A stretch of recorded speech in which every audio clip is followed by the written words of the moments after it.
So welcome everybody to this latest walkthrough of a past paper, and in this video we'll be going through the AQA GCSE Maths Foundation paper of June 2019, paper 1, which is the non-calculator paper. So let's get started on this paper. So our first question says, which type of angle is the largest? So for this one, obviously it's going to be, it's going to be reflex. For question 2, solving algebra, it's 4x equals 8. So what we just need to do is take the 4 out to the side by dividing, in which we get x equals 2. Question 3, in terms of directed numbers or working with negative numbers, we've got 10 plus minus 4, and a plus and a minus become a minus, so that's 10 minus 4, which is positive 6. Moving on to question 4, it says circle the calculation which works out to be half of 12. So to work out half of 12, that's going to be where you multiply it by a half. Question 5a says work out 364.5 plus 17.5 take away 2.08. Now for this, what we need to do is just do the addition first. So I've got 364.5, and then just got to make sure that the decimal point goes in the same place. So if we add these two numbers up, so I get 14, I'm going to get 12, I'm going to get 8, so it's 382.4. And the next thing I've then got to do is take away 2.08. Now for this, I'm going to add an extra 0, and I'm going to take away. So for this, I'm going to borrow 1 from the 4 to make 3. So here I've got 10 take away 8, which is 2, 3 take away 0, which is 3, 0, 8, 3. So here I get my final answer of 380. A bit ahead of myself. 0.32. For question 5b, multiplying with decimals, again, I'm expecting an answer that's roughly approximately 18, because 9 times 2 is 18. So if I then go on to work out what 936 times 2 is, now you can do it any way you want. There's so many different ways of working this out, and what we get is 1872. So again, I'm going to put my decimal point there, so it's 18.72. For question 6, it says 5 points are plotted on a centimetre grid. It says each points are 5 of the vertices of a hexagon. Each side of the hexagon is the same length. Work out one possible pair of coordinates of the other vertex.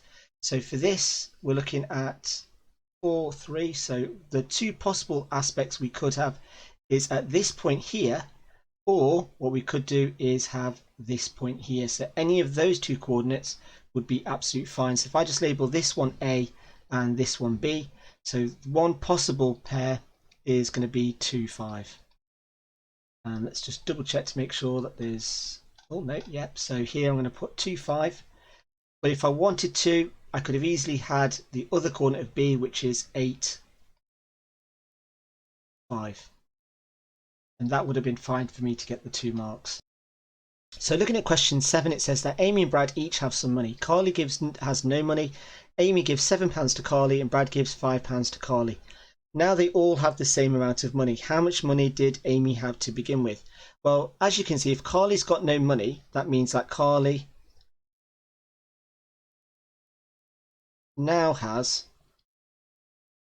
7 plus 5, £12. So that means that if they've all got the same amount, then that means that Amy has £12, Brad has £12, and Carly now has £12. Now in terms of what was said, that Amy gave £7 to Carly of that £12, and Brad gave £5. So in terms of how much money did she have, well, if Carly gives that £7 back rather, then what will happen is Amy will have 12 plus 7, which gives us 19. So that means that she's got £19 to begin with. Moving on to question 8, it says a game is played 50 times. The vertical line chart shows the winning scores. And what we want to do is, for part 8, it's asking for us to write down the mode. Now the mode is the most popular score. So as you can see from the line graph, that the most popular winning score was 29. For B, it says that the game is played again. Use the chart to estimate the probability that the winning score is 25. Well, in terms of how many were 25, it was 4, out of 50. So here the answer is going to be 4 out of 50, and you can simplify that to give you 2 over 25. Now, because it's only worth 1 mark, I would say that this should really allow for 4 over 50, but again, with always fractions, you always want to try and simplify where possible. The next question then says, use the chart to estimate the probability that a winning score is 27 or more. So let's count how many of 27 or more. Well, here we've got 8 plus 10 plus 14 plus, and that's going to be 7. So if I add those numbers up, so I've got 18 plus 14 plus 7, so I've got 11, 19, so that's going to be 39. So then the probability is going to be 39 over 50. Now in terms of the working out to get that extra mark, all I had to do was just simply add all those numbers up, which I did on the graph. Question 9a says write down all the factors of 18. Now factor is numbers that go into 18, so that's going to be 1, 2, 3, 6, 9 and 18. Now a quick way to remember to make sure we've got all of them is basically 1 times 18, 2 times 9 and 3 times 6. So that's how I can confirm to make sure I've got them all. Now question 9b then says find the lowest common multiple of 12 and 15. So for this, what I need to do is, what the question is asking me is, what is the smallest number that appears in both the 15 times table and the 12 times table. Now I'm pretty familiar with the 12 times table, so all I need to do is just write down the first couple of multiples of 15. So here I've got 15, 30, 45, 60, and then with 12 I've got 12, 24, 36, 48 and 60, and you can see there that 60 appears in both, and that's the smallest number that appears in both. So here the LCM is 60. For question 10, it says coaches take people to a festival. Each coach takes 50 people. From one city there are 820 people. How many coaches are needed? So for this, what I need to do is, well, if I round this 820 to the nearest 50, so 820 to the nearest 50 is going to be 850. So then all I need to do is see how many 50s go into 850. So here what I can do is 850 divided by 50, and I can take the zeros off. So all I'm doing is counting how many 5s go into 85. And again, I can go through my 5 times table, but you should get the final answer of 17. For question 10b, it says from a different city, 13 coaches are needed. Each coach costs £450. Work out the cost of the 13 coaches. So for this, all I need to do is do some long multiplication. So I can either do it using the column way, or you can use the grid way. Now, seeing as I've already done one with the column method, let's have a look at making sure I can do it, which you'd hope, doing it the grid method. So here we've got 4 times 10, which is 4 with 3 zeros. 4 times 3, which is 12 with 2 zeros, 1 times 5 with 2 zeros, and 5 times 3 is 15 with 1 zero. So all I need to do then is simply add all of these numbers up. So I've got 4,000, 1,200, 500 and 150. So adding these all up, I get 0, 5, and I'm going to get 8, and I get 5. So it's 5,850. Moving on to question 11, it says here is a triangle on a square grid, and it says on the grid below show how you can make a parallelogram with 2 of these triangles. So for this, again, there's maybe several different combinations we can do, but let's just get through one of them. So there is one triangle, and then all I need to then do is just flip it on its side and join those 2 points up like so, and there is my parallelogram. And just make sure, yep, that's perfect. Moving on to the next question, it says on the grid below show how you can make a trapezium with 3 of these triangles. So with 3 of these triangles, we're just looking at a trapezium. So again, I've got 3 by 2, so there's 3, there's the 2. And again, if I do another 3 by 2, and then I can do another 3 by 2, and there is my trapezium with 3 of those triangles. It then says on the grid below show how you can make a rhombus with 4 of those triangles. So again, you can do it in any 7 different ways you can do it. So here I've got 3 by 2, so just join these points up. Now again, I'd strongly recommend you probably use a ruler for these, but in terms of working through the answers, you should have something that looks like that, but obviously yours should be a little bit neater. For question 12, it says work out 65% of 300. Well, to do 65%, that's 50% plus 10% plus 5%. So here, 50% of 300 is 150. 10% is 30, and 5% is 15. So all I then need to do is add these numbers up, in which I get 195. Moving on to the next question, question 13, it says, in a game, the average score was 50. Tom's score was 5/2 of the average.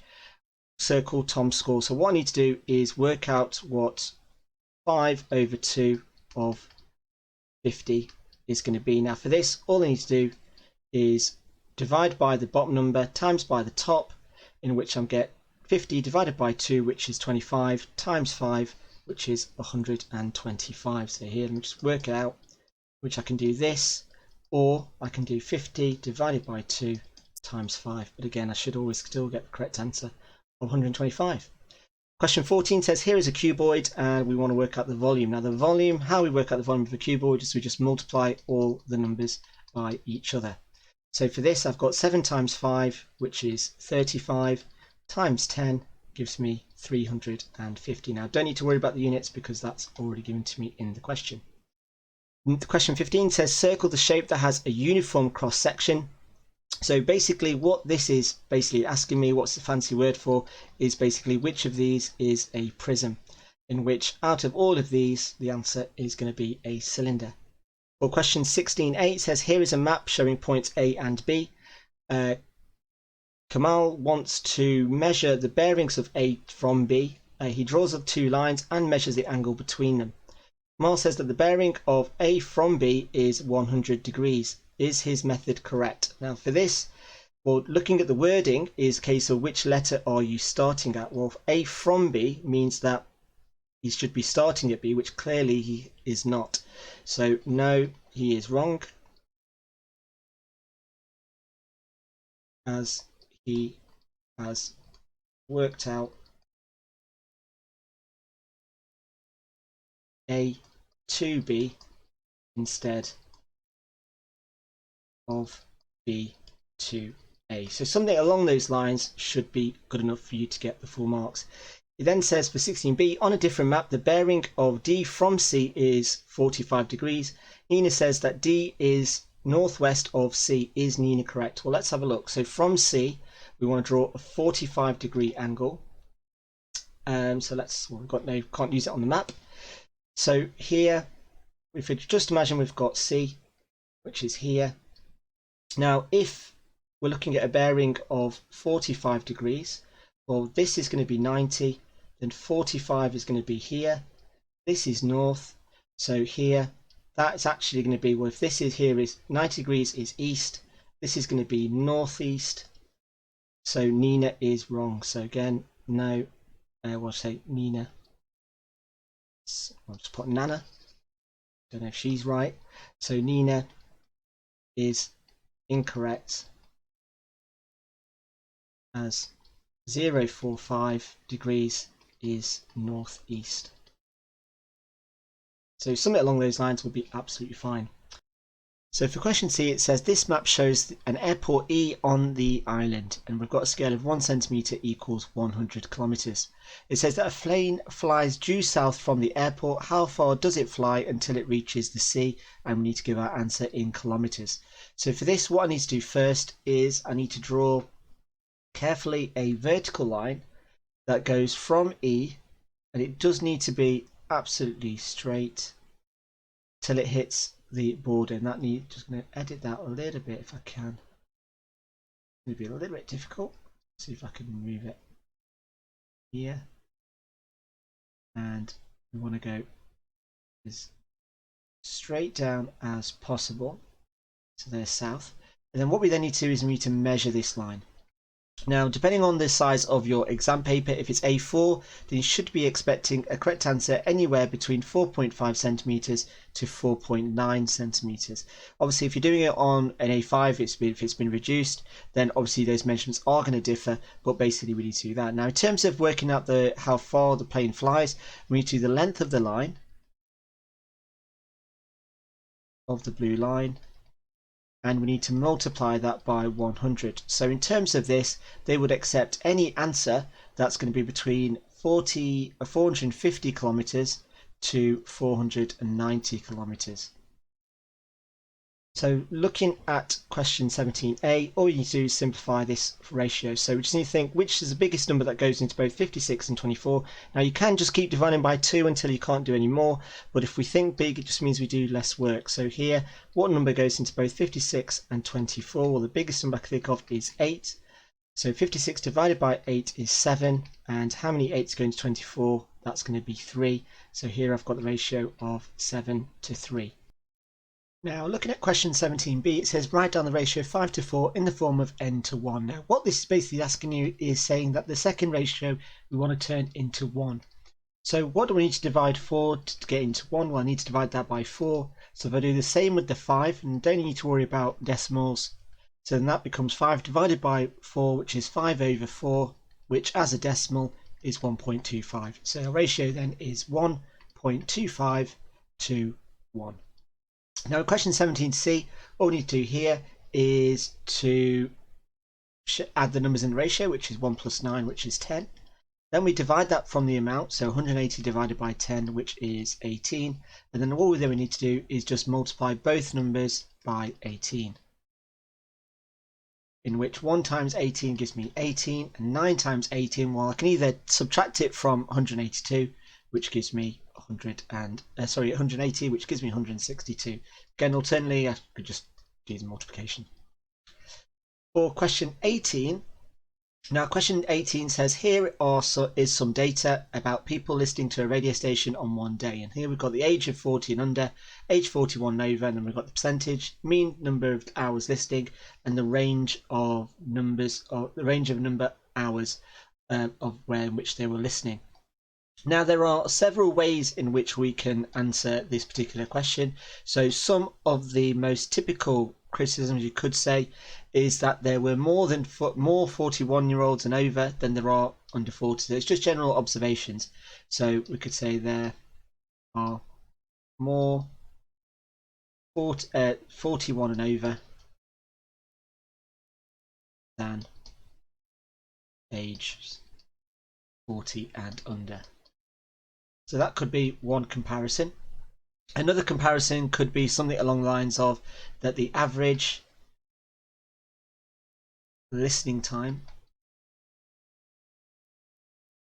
of the 41s and over was higher. And another particular comment you could say is that the listening times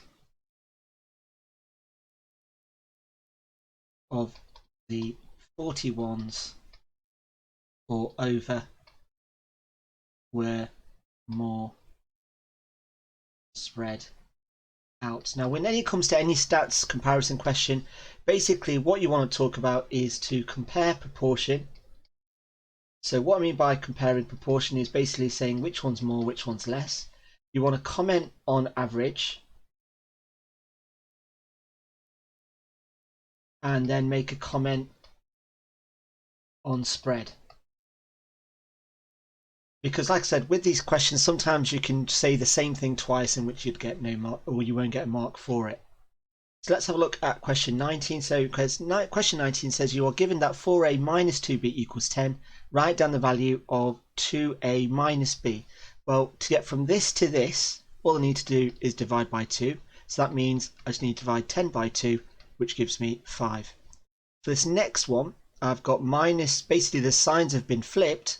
So here, if I'm flipping the sign, so for example, if I had 6 take away 4, well, not 6 equals 4, 6 take away 4, then that gives me 2. But if I reverse them, what happens? Well, the answer changes sign. So here, if 4a minus 2b equals 10, then 2b minus 4a is going to equal minus 10. Now for question 19c, it says that you are given that 4a minus 2b equals 10 and a plus c equals 3. Write an expression in a and b and c that is equal to 23.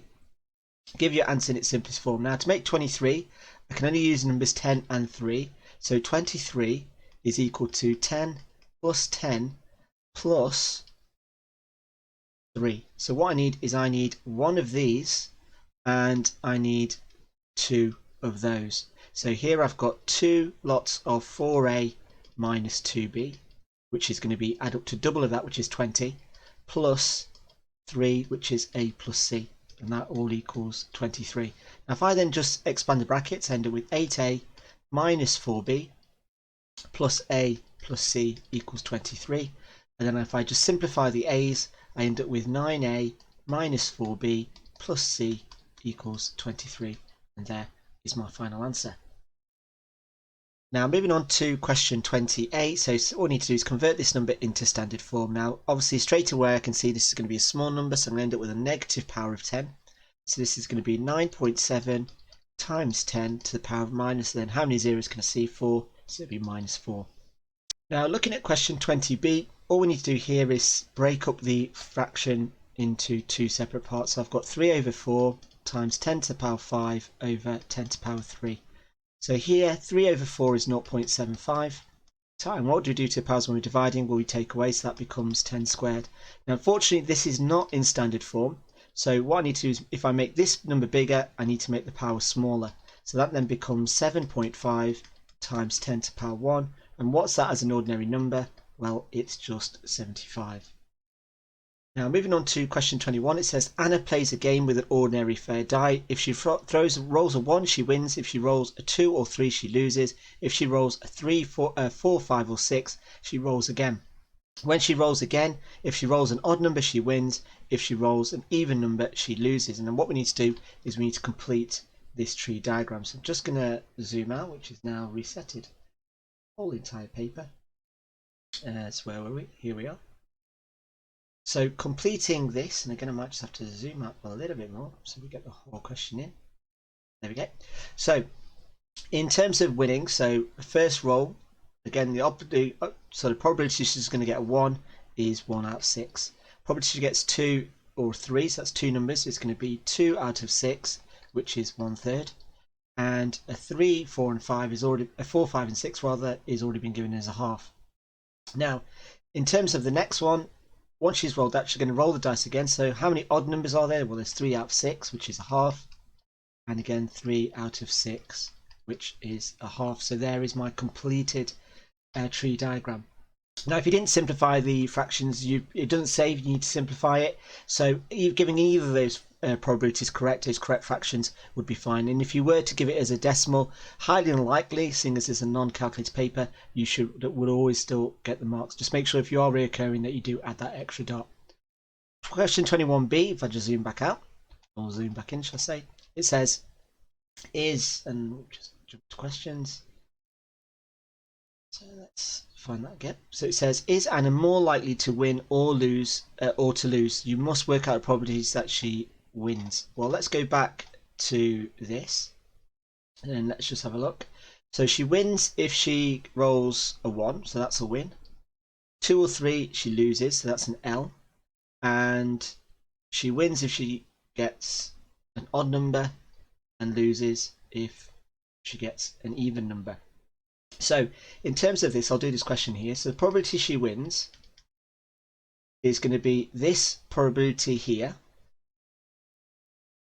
1/6, or she has to go the other route, which to go that other route I need to do a half, and because I'm going through this branch, and then this branch is going to be a half times a half.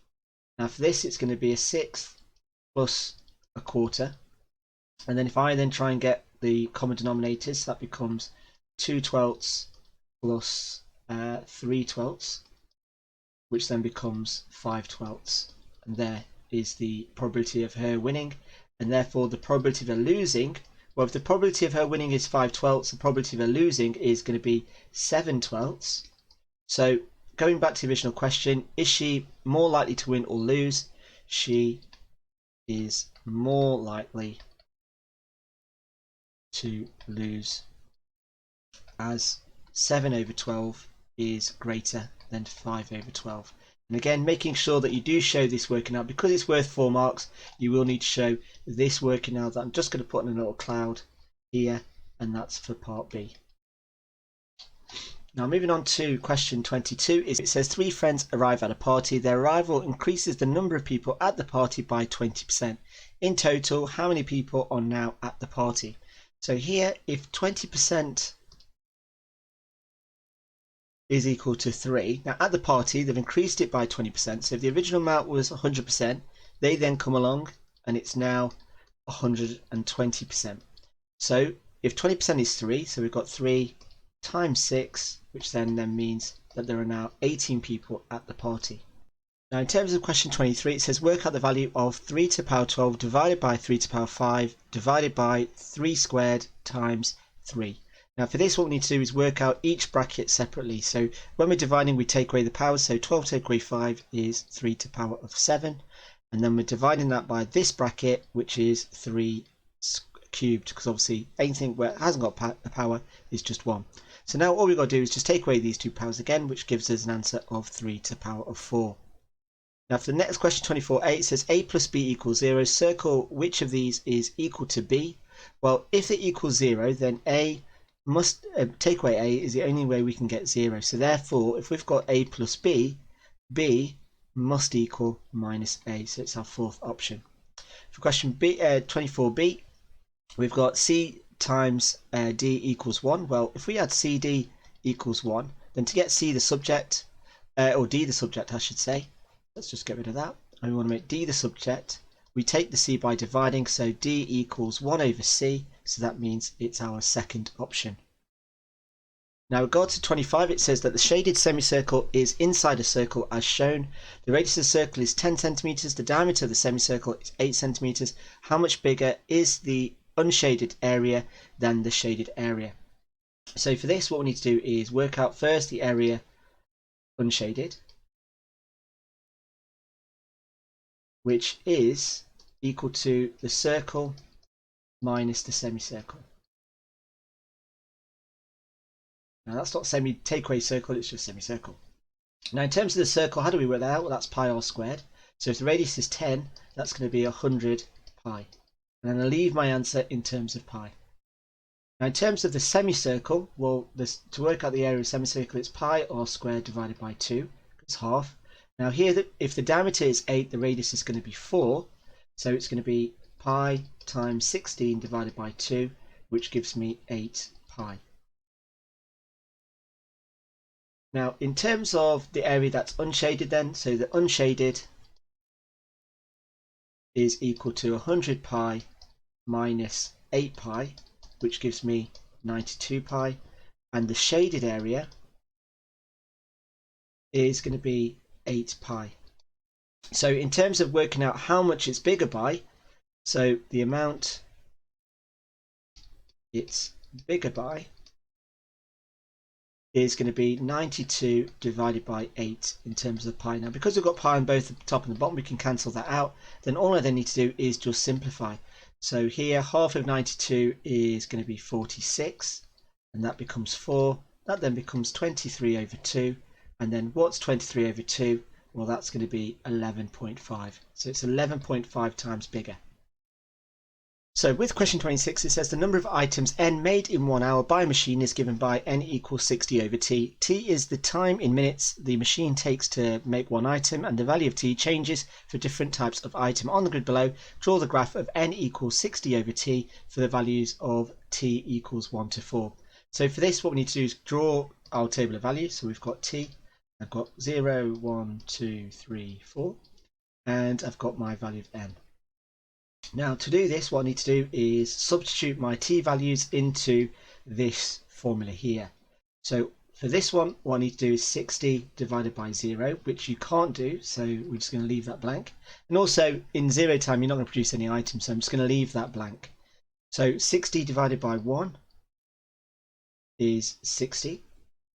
60 divided by 2 is 30. 60 divided by 3 is 20, and 60 divided by 4 is 15. So what I need to do is plot these coordinates. Now with 0 we don't plot that, so we're not going to make it the line when we join the points up touch the line, because it's not going to be really applicable. So we've got 1 at 60, we've got 2 at 30, we've got 3 at 20, and 4 at 15, which is just about there. And then what we're going to then do is join these points up with a smooth curve, like so. And then the next question then says, the machine takes 3 minutes and 30 minutes to make one item. Use your graph to estimate the value of n. So what we need to do here is find 3.5 minutes, which is just about there, and see where it hits the curve. And then from that curve, we then need to draw a projected line, like so, generally with a ruler, but I think I can see where it's going to be. And each little box is 2, so that's going to be around about 16 minutes. Like so. Now for question 27, it's rearranging the formulae, so we need to make wider subjects. So here, the first thing I need to do is take 6 over, so I've got x plus 6 equals 2y, and then I need to get rid of the 2, so it's going to be x plus 6 all over divided by 2 equals y. So just writing the answer, y equals x plus 6 over 2, like so. For question 28, we just need to multiply the bracket, so x times x is x squared. Take away 1x, let's just get rid of that, so using our second loop, minus 1x, and then 5 times x, which is 5x, and 5 times minus 1 is minus 5. Then simplifying the middle 2, we get x squared plus 4x minus 5. Now if you did it the grid method, which is absolutely fine, then what you should find is, just quickly do that now, so I've got x minus 1, so you should have x squared minus 1x plus 5x minus 5, and again just join the 2 up, you should still come up with the same answer. And that is it. Now we'll put the grade boundaries in the description below for you to check to see what grade you would have got from this individual paper before we move on to looking at paper 2.